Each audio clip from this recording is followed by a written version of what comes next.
बिस्मिल्लाहिर्रहमानिर्रहीम अस्सलाम वालेकुम। उम्मीद करनी है तुसा ठीक हो सो, खैर खैरियत ना हो सो। तो साड़ी डिश है बहुत ही ईजी और बहुत ही मज़ेदार रेसिपी असां तुहाडे नाल शेयर करेंदे पे से। इको आदे ने भुना होया गोश्त, ठीक है। असां वड्डा गोश्त खिदे भुना होया वड्डा गोश्त आज पकेसूं ताकू उंदी रेसिपी ही सिखेसूं, ठीक है। ये आलमोस्ट असां 3 किलो जड़ा वड्डा गोश्त खिदे, ठीक है।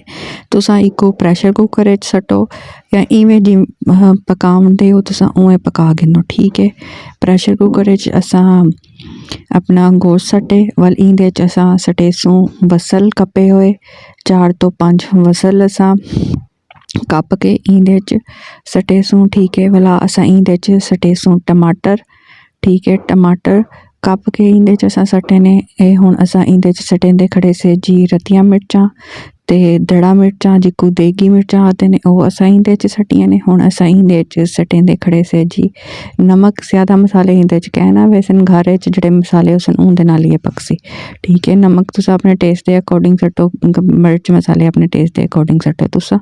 ये हुण असां जी थूम दा पानी, थूम को कुट के उंदे पानी सट के ये असां इंदे सट छोड़े, ठीक है। ते इस तो बाद असां इंदे सटेसूं हल्दी अपने टेस्ट टू अकॉर्डिंग 1 चम्मच असां हल्दी सटी है, ठीक है। हल्दी ते पाँव फैते नुकसान कै नहीं। ते हुण ये असां सटेंदे खड़े से अदरक ते हरी मिर्चां दा पेस्ट सट के असां इको अपने उंदे मुताबिक प्रेशर कुकर ला छड़ेसूं, ठीक है। जे वाले साडा गोश्त आलमोस्ट ये देखो साडा गोश्त गल गया, अस अपना प्रेशर कुकर ला छोड़े ते जड़ा पानी हुण इंदे बाकी बसी असां इको अलहदा खुश्क करेसूं। ये असां घिन खिदे घी को असां गरम काट के ते वाला जड़ा अपना प्रेशर कुकर च गोश्त है वो इंदे खुली कढ़ाई असां सट के इको अच्छे तरीके नाल इको भुनसूं ते नाल ही इंदा पानी जड़ा असां खुश्क करेसूं, ठीक है। ये देखो जड़ा है हुण असां इंदे असां सटेसूं जी अदरक। जे वाले ई पोजीशन होसी असां अदरक इंदे सटेसूं, इवे लंबा लंबा कटिया हुआ अदरक असां सटेसूं ते फला जी इंदे असां सटेसूं दही, ठीक है। तकरीबन 2 टोके चाह ले असां इंदे दही दे सट छड़ेसूं वाला अपने गोश्त को अच्छे तरीके ना भूनसूं, ठीक है। जे वाले तक साडा जड़ा है वो अलहदा नहीं थी वेंदा घी ते ए हुण असां गिदे कड़ाही मसाला असां इवें बस सट गिदे कड़ाही मसाला। तुसा अगर सटना चाहते हो सट सकते हो, अगर नहीं सटना चाहते तो ना सटो, ये बिल्कुल ऑप्शनल है, ठीक है। इसको अच्छे तरीके नाल तुसा भुनन तो बाद जे वाले थाडा घी अलहदा थी वैसी ते वल तुसा इंदे नेक्स्ट प्रोसीजर जड़ा करने तुसा ओ ए करने कि इंदे तुसा सटने देसी घी।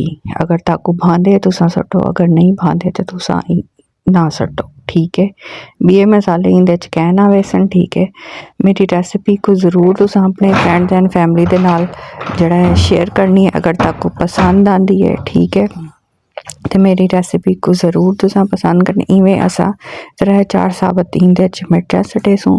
हुण देखो आलमोस्ट साड़ी भुनी थी गई है तैयार, साढ़े गोश्त ने छोड़ दिता है घी ते हुण ई प्रोसीजर असां सटेसूं कालियां मिर्चां, ज़ीरा ते अदरक सट के 2-4 मिनट असां भुनसूं वाला अदरक ते हरियां मिर्चां दी गार्निश करेसूं ते नाल ही असां सटेसूं सावा धनिया। साड़ी रेसिपी थी गई है तैयार। उम्मीद है ताकू ये रेसिपी बहुत ईजी मज़ेदार ताकू अच्छी लगी हो सी। अगर अच्छी लगी है तो मेरे को कमेंट ज़रूर दसाए ते अपना जड़ा है बहुत ज़्यादा ख्याल रखा है ते मेरे वीडियो को ज़रूर तुसा लाइक करने, फ्रेंड्स एंड फैमिली दे नाल ज़रूर तुसा शेयर करने। मिलने हैं ताकू एक इहो जही मज़ेदार रेसिपी दे नाल। अल्लाह हाफिज़।